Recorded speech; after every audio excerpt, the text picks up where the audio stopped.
Good afternoon and welcome to America's Home Cooking. I'm going to be making some San Francisco sourdough bread. I have my starter here, and I've been using this starter for 2 years. As soon as I get it open, I've had this starter for 2 years, and it has done very, very well. In the springtime, I will show you how to start it because the microbes aren't as active, and I have to wait till I open the window. And in the spring, with all the rain and the breezes and stuff, they are so active you can make it very, very easy. So unless you know how to make a sourdough starter, you just have to wait till the spring and then I'll show you. But they want a half a cup of my, they call this the liquid culture, okay? That's what it's called. I keep it in the refrigerator, the lowest part of the refrigerator, and I feed it every day. I give it 1/4 of a cup of bread flour and 1/4 of a cup of water. If I get too much, I put it in my compost and I'll bury it in the garden. It still is going to be taken, but you have to feed it to keep it alive. There are people who have them for years and years. Okay, so let me get some bread flour, and I'm going to feed it. This is going to be its first feeding for the bread. You're going to have to use bread flour because it loves bread flour. Okay? Now they want, that's not going to fit. Hold on a minute. I'll get the 1/4 of a cup one.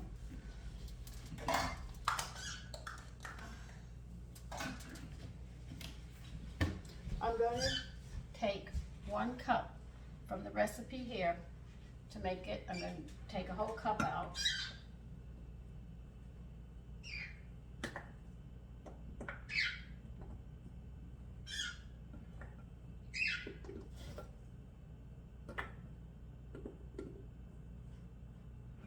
Okay, and to this we're going to add,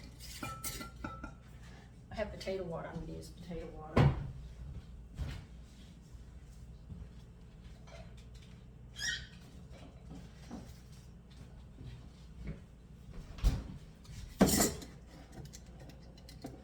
We're going to add 1/2 cup.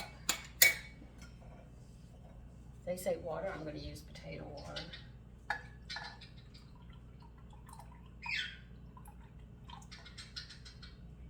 And what we're going to do is we're going to beat this, and then I'll tell you more about wild yeast.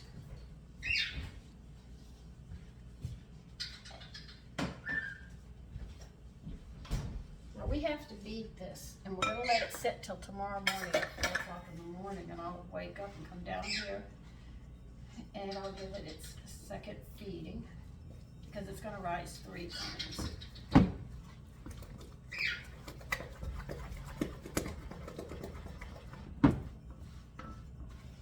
Now, the yeast that you buy in the store has 1 microbe. It grows in a hurry and it multiplies in a hurry. But when you use wild yeast, you get over 400 microbes, and they all have different things that they have to do. You have to give them a longer rising time. You can't tell them when they're ready. They tell you when they're ready. And they'll keep on multiplying as long as you feed them. They just keep on growing in a jar. Now I have to beat this really well.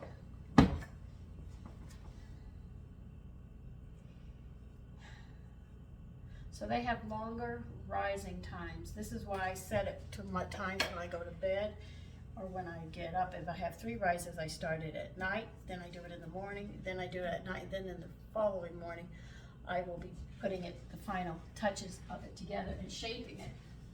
Now, the yeast that you buy in the store, you have to cover it up and keep it warm, right?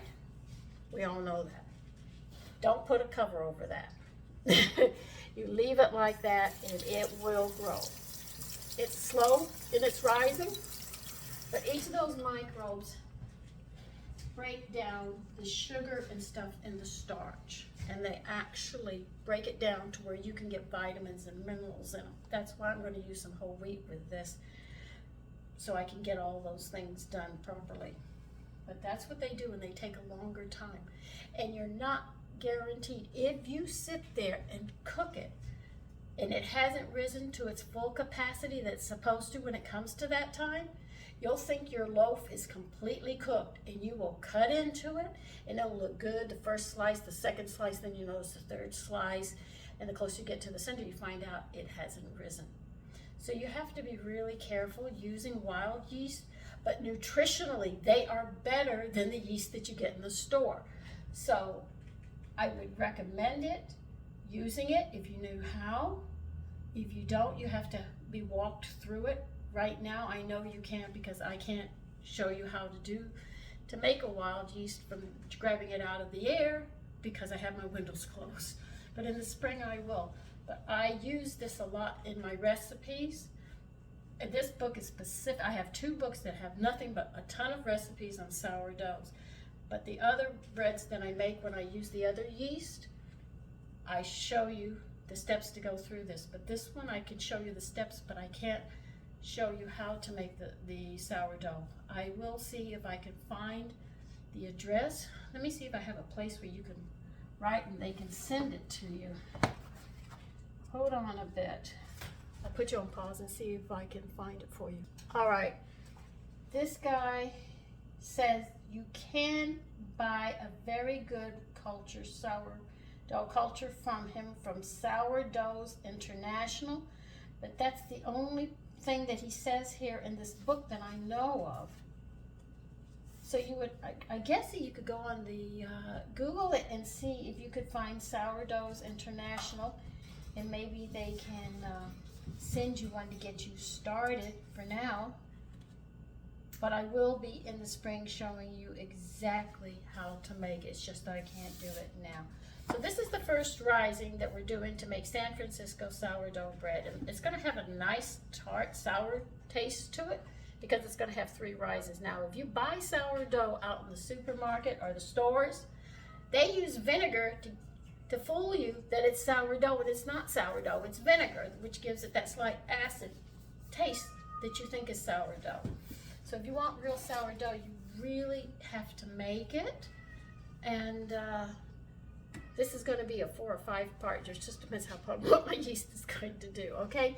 But I'll see you tomorrow morning to finish, and we'll see where we go from there.